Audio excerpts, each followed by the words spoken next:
So today we're going to discuss the best way to build a rental portfolio.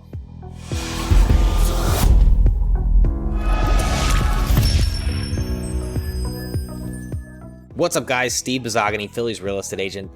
Like I said, we're going to talk about investing in real estate and building up that rental portfolio. And one of the things that you have to be really cautious of is not to over leverage yourself when you first get started, because sometimes what people don't understand is that somewhere in your mortgage paperwork, when you sign to get a mortgage, there is a line in there somewhere that says that the mortgage company can call back the loan due at any point. Usually that clause is in there. So it doesn't usually happen, but if you over leverage yourself and a bank looks at your financials and sees that you on the books with this huge debt and you have, and compares it to your income, they might just call the loan due and say, you're way too risky, we need all our money. And they might pull out of the deal on you, and then you're screwed, and then you get foreclosed on, and all hell breaks loose. So to prevent that, we want to have a plan, and one that makes perfect sense, and the one that shows the bank that we are actually in control of our money, that we have a specific plan that we're following. The plan that I learned probably 8 or 9 years ago was called C3X, and it was taught to me by a group that I was part of.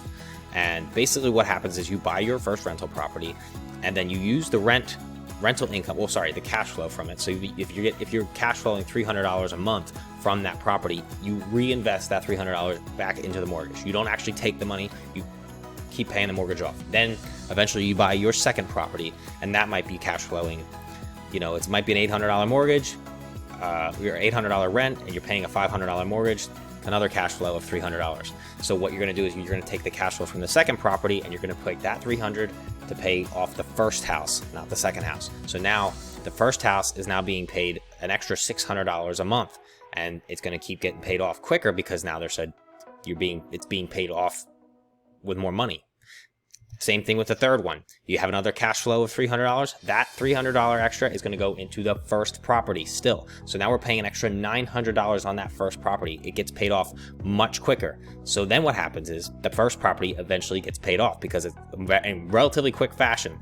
So then you now you don't have that $500 per month mortgage on there. So you have the $800 rent plus the $900 that was going extra from the cash flow. So now you have $1,700 free.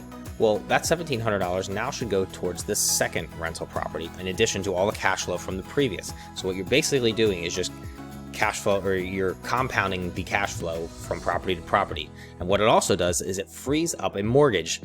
So you in your name, you can't personally have more than 10 mortgages in your name personally. So when you pay off a property, obviously it releases one of those mortgage slots for you. So that's basically the best rental strategy that I've ever been explained. I have met a ton of people in the real estate industry, and I have never met someone who has had a better rental portfolio idea than that.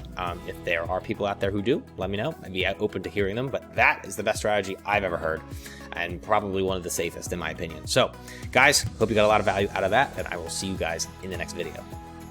Hey, thanks for watching. If you've enjoyed this video and you have questions about buying a home, selling a home, or just Philadelphia real estate in general, please feel free to reach out to me. I'd be happy to help you out with any questions you have.